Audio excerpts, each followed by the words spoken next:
I'm a voracious reader, and I love to read Oswald Chambers. I think that is a man who was wise beyond his years, a man that was taken from us early in life. In his early 40s, he passed away.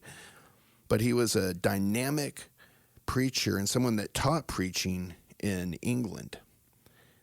And he really had a unique insight into man and the heart of man, I believe. And when he talks about the great thing about faith in God is that it keeps a man undisturbed in the midst of disturbance, I kind of held on to those words when I wrote this letter to President Trump in the Christmas of 2017. I'm going to read you this letter now, and it'll probably give you an idea of what I do sometimes, and I'll just let it stand on its own. I wrote, "Dear President Trump, the Christmas season has many meanings to many people.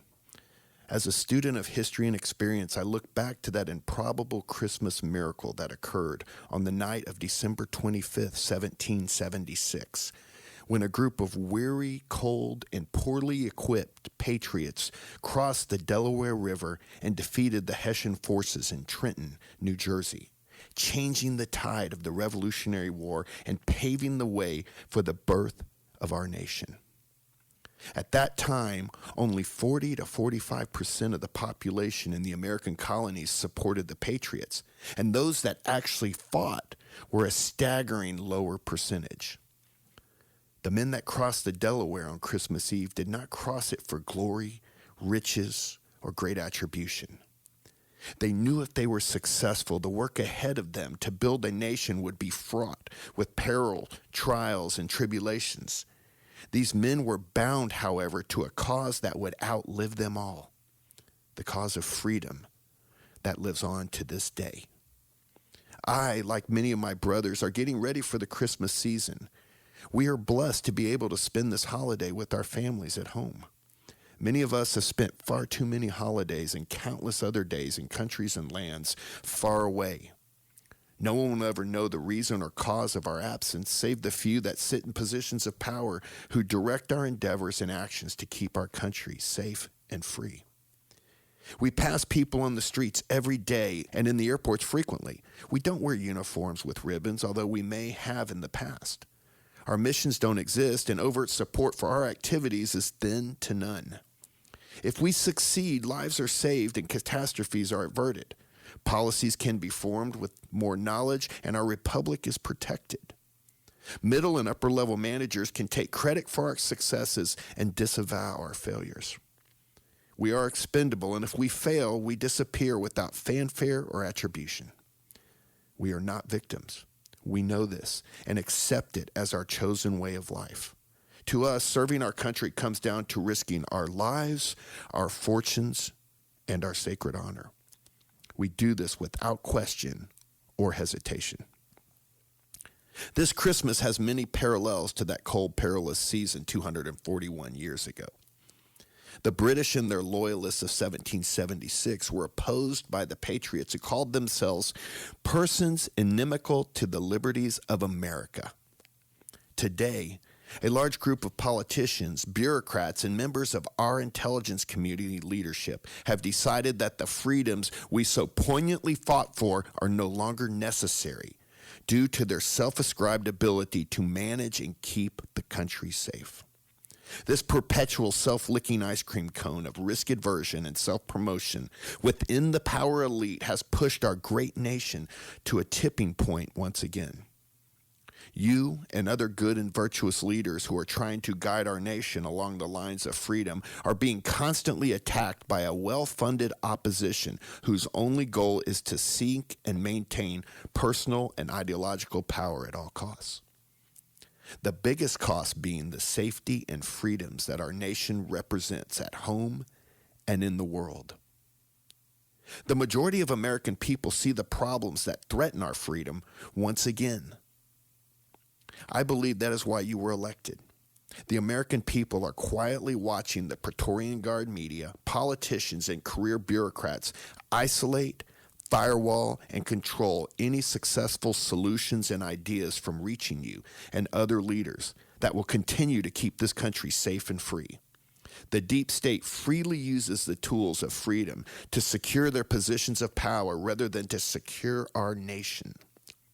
They have lowered the temperature to freeze out innovation and success and have whipped up the winds of dissent, trying to freeze the water so that the river cannot be crossed, thus preserving the status quo and weakening the republic.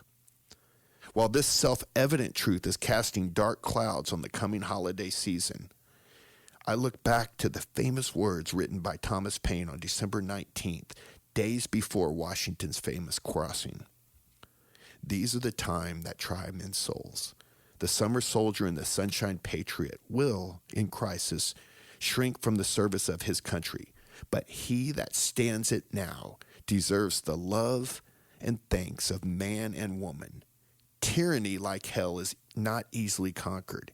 Yet we have a consolation with us, that the harder the conflict, the more glorious the triumph.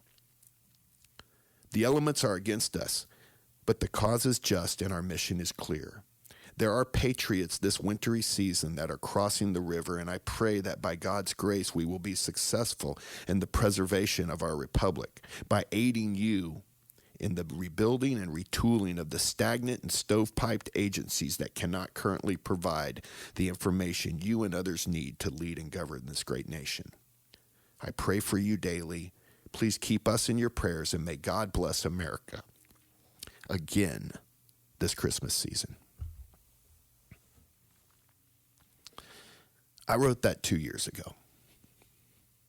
Without going into great detail, this is a passion of mine, something I've been watching since before President Trump was inaugurated. I saw what the intelligence community was doing. I won't go into the details how I knew, but I can tell you that this was a well-planned covert action, which is a real shocker because most of the time the intelligence community is not really good at covert action in the sense that they should be using it overseas. But it was a well-planned covert action by a bunch of arrogant, hubris fools to keep and maintain power and unseat a duly elected president. But not lost in the weeds like obstructionists, I believe candidate Trump must have suspected that senior elements within the IRS, Department of Justice, FBI, would fear his candidacy more than any other. I mean, Hillary Clinton, when she was running against him, for certain would never unpack the sordid history of her scandals, missed and covered up, all the way back, if you want to pay attention to history, to 1993 or even earlier. I believe she was the insurance policy for the swamp. So an investigation in her manifest mishandling of classified information on her private homebrew email server was bottled up and by James Comey himself, who laid out the perfect case for a violation of the Espionage Act, but came to his own conclusion that she didn't intentionally mean to, which had nothing to do with the law. The primaries were rigged in her favor, and it was full speed ahead to the White House. But that didn't happen, thanks to millions of forgotten men and women that went to the voting booths and made their votes count.